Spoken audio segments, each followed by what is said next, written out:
Ready for a prioritized stock deep dive? If you're a Stock Analytics AI member, it's just Euro 4.99 a month. You can actually request a specific ticker and jump to the front of the line for our analysis, even right after earnings calls. Stick around, and we'll tell you how to subscribe later. Yeah, definitely worth checking out. So today, we are diving deep into Twilio Inc. That's ticker TWLO. And this is all as of May 21st, 2025. Right. And for this deep dive, we've pulled together their latest financials, analyst ratings, recent business news, basically trying to get a full picture for you. Exactly. Our goal here is, well, to cut through all the noise. We want to pull out the key insights so you can really understand Twilio's business, its financial health, where it stands in the market, and maybe what's next for them. Without getting bogged down in every single detail. Precisely. So let's start with the basics. Chapter 1, business understanding. What exactly does Twilio do? Okay. So at its core, Twilio is what you call a cloud communications platform as a service, CPaaS for short. Think of it like this. They give developers the tools, these software building blocks called APIs. APIs, got it. To embed communications features directly into apps and websites. We're talking SMS, MMS, WhatsApp messages, even RCS. So all kinds of messaging. Yeah, and voice calls, video, email, even things like verifying a user's identity. It's like the plumbing for digital communication. Okay, the plumbing, I like that. Yeah. So how does that plumbing make money for them? Primarily, it's usage-based, kind of a pay-as-you-go model. Okay. So every text sent, every call minute, every API interaction, Twilio takes a small fee. They do also have subscription options, though, usually for bigger clients or for more advanced features. Makes sense. And looking at the recent numbers, how does that revenue break down? Well, in Q1 2025, total revenue was about $1.172 billion. The vast majority, like $1.172 billion. The vast majority, like $1.10 billion, which is almost 94%, came from their main communications segment. That's the messaging, voice, email stuff. Exactly. Then you have Twilio segment, used to be called data and applications, that brought in about $75.7 million, so roughly 6.5%. Okay. And that breakdown, was it similar for last year, for 2024? Yeah, pretty much the same split for the full year 2024. Okay. Now, that big difference in revenue share between communications and segment, that must have implications for their profit margins, right? Oh, absolutely. The communication side, it just has lower gross margins. It was around 49.8% in Q1 2025. Why is that lower? Mostly because Twilio has to pay fees back to the telecom carriers for using their networks. Okay. The carrier fees. Right. But Twilio segment, that's much higher margin, around 74% gross margin in the same quarter. Wow, big difference. Yeah. So strategically, it makes sense why they're focused on either making communications more profitable or, really growing that higher margin segment business. That makes perfect sense. Now, once a company starts using Twilio, how, let's say, sticky are they? Do customers tend to stay? That's where it gets really interesting. Because it's API first, Twilio gets deeply embedded into a customer's actual workflows. Like how? Give me an example. Think about getting updates from Uber about your ride. Okay, yeah. Or your Airbnb booking confirmations. A lot of that stuff is powered by platforms like Twilio. Once a business builds its core operations around these things, switching providers becomes, a real headache. It's costly and complex. We're switching costs. Exactly, high switching costs. And you see this reflected in their metrics, specifically the dollar-based net expansion rate, DBNER. Which measures? How much more existing customers are spending compared to the previous year. Twilio's DBNER has consistently been over 100%. It was 107% in Q1 2025. So existing customers are spending more over time. That shows stickiness. Definitely. It shows loyalty and that they're finding more value using more services. Okay, can you quickly run through their main product categories? Sure. You've got the core communications APIs, programmable messaging, voice, video, email via SendGrid, phone numbers, verify for authentication, look up for phone number info, even conversational AI tools now. Right. Then there are the applications, things like Twilio Flex, which is their cloud contact center, Twilio Engage for marketing automation, and the marketing campaigns platform, also SendGrid-based, and then, of course, Twilio Segment, the customer data platform, or CDP. That segment piece seems important. Very. It's all about collecting customer data, unifying it, and then using it to, to drive personalized engagement. It sounds like they're moving beyond just simple tools towards more integrated solutions. Is that the strategy? That seems to be the direction, yes. Moving from individual APIs to more integrated platforms, it offers more value, strengthens their competitive moat. And the segment integration is key to that. Absolutely. for delivering that personalized customer engagement everyone's talking about. And their recent partnership with Microsoft on conversational AI fits right into that strategy, too. Okay. So where do they stand in the market overall? Are they a leader? Well, according to IDC, a major industry analyst firm, yes, they've been ranked the leader in the CPS market for 5 years running as of February 2025. 5 years, okay. And customer base? Pretty huge. Over 335,000 active customer accounts as of the end of March 2025. And they operate globally in over 180 countries. That scale must be enormous, the volume of communications. It's staggering, really. As of Feb 2025, cumulatively, they'd processed over 2.2 trillion emails. Trillion. Wow. 0.193 billion messages, 22 billion voice calls. And Twilio segment alone handles something like 400,000 data events per second. That's a lot of data. Does that scale give them an advantage? It absolutely does. It provides a massive data set to train their AI models. For example, their Verify Fraud Guard product, which uses this data, apparently saved customers over $62 million by catching fraud. Okay, so the scale fuels their AI development. Makes sense. So bottom line, what's the main reason a business chooses Twilio? What's the core value proposition? I'd say it's empowering developers and businesses to build those personalized customer experiences we talked about. They offer a flexible API-first way to handle complex communications, letting businesses focus on their main thing. Right, they handle the plumbing so the business doesn't have to. Exactly. Simplifying complexity. Okay, that's a good grasp of the business. Let's pivot now. Chapter 2, Management Evaluation. Who's running the show? Well, there was a big change recently. Khozema Shipchandler took over as CEO in January 2024. Okay, new CEO. Who did he replace? He succeeded Jeff Lawson, the co-founder, who had led Twilio since the beginning. Shipchandler isn't new to Twilio, though. He was president of communications, COO, and CFO before becoming CEO. So an internal promotion with deep company knowledge. What's his focus been? He's emphasized financial discipline, operational rigor, and innovation. And importantly, under his watch, Twilio hit its first ever GAAP operating profit in Q4 2024 and kept that going in Q1 2025. First GAAP profit, that's a milestone. This is like a shift from maybe pure growth under the founder. It certainly looks that way, moving from that founder-led growth focus towards profitability and operational efficiency. It also aligns with what activist investors have been pushing for. Activists involved. That often signals a focus shift. How has management handled challenges or crises in the past? They've had a few bumps. During COVID, their foundation, Twilio.org, was involved in vaccine equity, and the platform itself was used for crisis comms, like by the Red Cross. Okay, positive response there. What about negatives? Cybersecurity has been a challenge. They had a data breach in August 2022 from employee phishing. Right, I remember that. And another alleged incident in July 2024 involving Authy user phone numbers. So cybersecurity is definitely a critical ongoing test for them. They also had layoffs in 2022 and 2023. How's their communication with investors? Transparent. They do the regular earnings calls, SEC filings, standard stuff.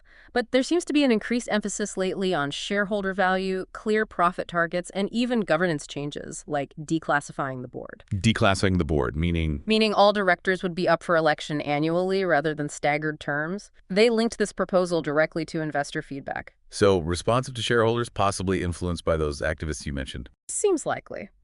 It points towards increased transparency, especially around financial discipline and shareholder returns. What about their ethical reputation? Any major issues there? It's a bit mixed. They have the Twilio.org social impact stuff. Former CEO Lawson talked a lot about positive societal impact. Yeah. But they've had controversies. Shutting down Parler was one.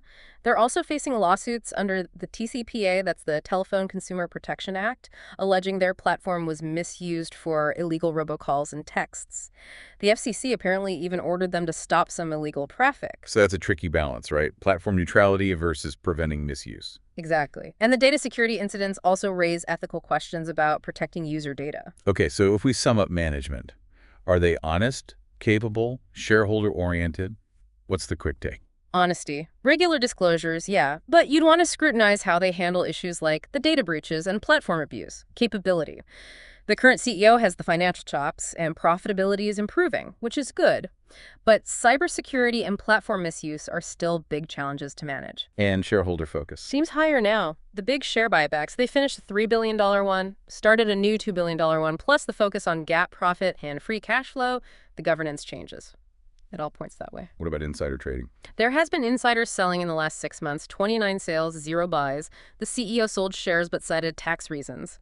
It's something to note, though context matters. Okay, let's move to Chapter 3, financial health. Give us the key numbers. All right. As of May 21st, 2025, market cap around $17.95 billion, share price near 117.56 cents, forward PE is about 22.28. Okay.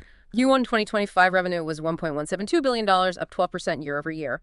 Full year 2024 was $4.458 billion, up 7%. So revenue growth accelerated in Q1. It did, yeah. That 12% is faster than the 7% for the full prior year. Margin. Q1 2025 GAAP gross margin was 49.6%. Importantly, GAAP operating margin hit 2.0% and GAAP net margin was 1.7%. So GAAP profitable now. Yes, in Q4 24 and Q1 25. Debt to equity is very low, 0.124. Free cash flow was strong at $178.3 million in Q1 and $657.5 million for all of 2024. Price to sales is around 3.92. That revenue acceleration is interesting.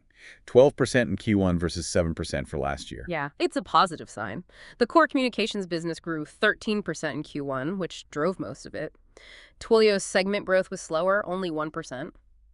Only 1% for segment. That's the high margin part, too. Right. That's definitely something to watch. Still, they raised their full year 2025 organic revenue growth guidance slightly to 7.5%, 8.5%. So they expect growth to continue alongside the better profitability. And the profitability improvement itself, achieving GAAP profit, is pretty significant. It really is. Moving from losses to a 2% GAAP operating margin is a key milestone. Now, there's still a big gap between GAAP and non-GAAP figures. Because of stock-based compensation and amortization. Exactly. Non-GAAP operating margin was much higher, 18.2% in Q1. But hitting GAAP profitability is still a major step. And yeah, if they can grow that higher margin segment business, it would help overall margins significantly. Okay. And the balance sheet sounds strong. Low debt. Very strong. That debt to equity of 0.124 is low. They actually have more cash and marketable securities than total debt. So, net cash positive. That gives them flexibility. Loads of flexibility. For R&D, maybe acquisitions, definitely for the buybacks. And free cash flow looks good, too. Yeah, strong and improving. Yeah. $178 million in Q1, over $650 million last year. And their guidance for 2025 is even higher, $850 to $875 million. That supports the buybacks nicely. What's the free cash flow yield? Around 4.8% based on current prices. Pretty decent. Okay, so summing up the financials. Recently profitable, strong balance sheet. Yep, that's the picture. Yeah. Recently achieved GAAP profitability, strong balance sheet, good liquidity, low debt. What about consistency? Historically, earnings were losses, right? Correct. Historically, GAAP net losses were the norm. But 2024 showed a much smaller loss, and Q1 2025 was profitable. Looks like an inflection point towards potentially more consistent profit. Dividends. Nope. No dividends paid and none expected anytime soon. Debt management seems fine. Yeah, conservative. Debt maturities aren't until 2029 and 2031, and like we said, they have more cash than debt. Working capital looks efficient too, good liquidity ratios. So the takeaway on financials. Earnings were volatile historically, but trending positive now. And debt is definitely not excessive. Exactly. Seems like they're getting onto a more stable financial footing. All right, let's shift gears again. Second half starts now. Chapter 4, Market Sentiment. How is the market feeling about Twilio these days? It feels like sentiment has definitely shifted. You know, back in 2022, there was a lot of doubt. Now it seems more like cautious optimism. What drove that shift? Well, the stock jumped significantly, over 8%, after those Q1 2025 earnings beat expectations and they raised guidance. That was May 1st. Okay, positive reaction to earnings. How's the longer-term return? Pretty strong. Over the past year, the stock is up over 58%. Nice. What else is influencing sentiment? Activist investor involvement likely plays a role, pushing for that profitability focus. And some positive analysts take Smatic. Baird upgraded them, citing AI potential, for example. But the market's probably still in a show-me phase. They need to keep executing. What are analysts saying overall? Price targets. Generally positive. As of mid-May, targets range pretty widely, from maybe $75 up to $170. But most recent ratings are buy or overweight, and the average is above the current share price. And what's driving that positive view from analysts? Mostly the improved profitability, the strong free cash flow generation, and excitement about their AI strategy. You mentioned the Q1 earnings beat. Any other recent news moving the needle? Well, the ongoing share buybacks provide some support. They bought back about $130 million in Q1. And then on May 14th, they unveiled their next-gen AI and data-powered customer engagement platform alongside that Microsoft partnership we mentioned. How was that received? Seems like it was received positively. It reinforces that narrative of improved financials and a clearer strategic path forward, especially around AI and data. Okay. What about short interest or options activity? Any clues there? Short interest is actually quite low right now, only about 2.2% of the float. So not many people betting against the stock. Doesn't seem like it. The days to cover is also low, just 1.4 days. Options activity shows moderate implied volatility. Near-term options volume slightly favors calls over puts, suggesting maybe a slight bullish bias in the short term. Interesting. Okay, let's look at Chapter 5. Ownership structure. Who owns Twilio? Institutions hold a big chunk, somewhere around 78% to 80%. Big names like Vanguard and BlackRock are top holders. So heavily institutionally owned. Does that provide stability? It can, yes. And it gives those institutions a lot of influence over management. Though recent trading shows institutions have been both buying and selling, so it's not static. What about insiders, executives, directors? Insider ownership is lower, around 6.8%. As we mentioned before, in the 6 months leading up to mid-April 2025, there were 29 insider sales and 0 buys reported. Including the CEO sale for taxes. Right. Again, context is key, but it's data investors look at. Interestingly, there were also reports of 4 U.S. Congress members buying Twilio stock during that period. Huh. Is ownership concentrated? Fairly concentrated among those large institutions, yes. Retail investors also hold a significant portion, though. High concentration can mean strong governance influence, but also potential volatility if a big holder sells. How does corporate governance look? You mentioned board changes. Right. They have a nominating and corporate governance committee overseeing ESG and director selection. They aim for a majority of independent directors.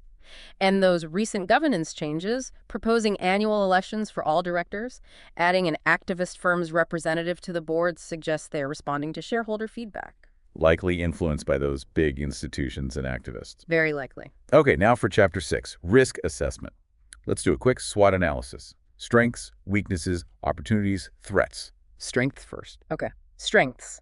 Leading CPaaS player, strong developer community, diverse products, big market share and brand recognition, innovative track record, and those improving financials we discussed. Historically, the GAAP losses and high operating costs, some dependence on large customers, pricing can be complex, reliance on third-party cloud providers like AWS, maybe some integration challenges from past acquisitions, and that slow growth in the Twilio segment is a current weakness. Opportunities. Huge expanding global CPaaS market, demand for digital transformation, omni-channel experiences, growth in emerging markets, leveraging AI and machine learning, creating industry-specific solutions, and of course, growing those higher-margin products faster. And finally, threats. Intense competition, always a threat. Cybersecurity risks and changing data privacy rules, huge ones for them. Macroeconomic downturns hitting customer spending, new technologies disrupting the space, changes in carrier pricing or policies impacting their costs, and potential impacts from things like U.S. tariffs. Let's pause on those tariffs the U.S. ones mentioned for 2025. Yeah. How might those hit a software company like Twilio? It's not like they're importing physical goods. Right, the impact is likely indirect, but it could still be meaningful. How's it? Well, tariffs could potentially increase the cost of things they rely on, like cloud infrastructure, maybe software or IP licenses, even AI hardware down the line. Okay, cost increases. What else? A broader economic impact. If tariffs slow the economy, Twilio's customers might cut back spending. If they use outsourced developers in affected regions, those costs could rise. Plus, just general geopolitical uncertainty caused by tariffs can dampen investment and business confidence. So indirect hits to costs and maybe customer demand. Exactly. They might need to adjust sourcing or pricing. The exact impact depends on the specifics of the tariffs, but it's definitely a risk factor to consider. Got it. Okay, Chapter 7. Conclusion. Let's wrap this up. Where does Twilio stand today? It really feels like they're at a pivotal moment, a clear leader in their space, but now under new leadership, making a distinct shift towards profitability and shareholder value. So recapping strength and opportunities. Strengths are that market leadership, developer ecosystem, improving financials. Opportunities lie in market growth, digital transformation demand, AI, and expanding higher margin services. And the key challenges and risks. Competition is fierce. Cybersecurity and data privacy are constant pressures. Execution on the profitability plan is key. That segment growth needs to pick up. And external factors like the economy and those potential tariffs add uncertainty. So overall outlook. Cautiously optimistic seems fair. The strategy shift makes sense, the recent results are encouraging, but they need to consistently execute against these challenges and capitalize on those opportunities, especially AI. All right. So here's a final provocative thought for you, our listener. Considering Twilio's big push towards profitability and their bets on AI and data, what do you think is the single biggest factor that will ultimately determine their long-term success in this constantly changing customer engagement landscape? Something to chew on. Definitely something to think about. And hey, if you want more deep dives like this one, make sure you subscribe to Stock Analytics AI right here on YouTube. Yeah, and remember that Euro 4.99 a month membership gets you prioritized requests. You give us a ticker, we bump it up the list, even right after earnings. Don't miss out on that. Just a quick reminder before we go, this analysis is based on information available up to today, May 21st, 2025. Investing involves risk, so always consult with a qualified financial advisor before making decisions. And please note that AI tools were used in preparing the source material for our discussion today. Thanks for tuning in to this deep dive on Twilio. We hope this gave you a much clearer picture of the company. See you next time.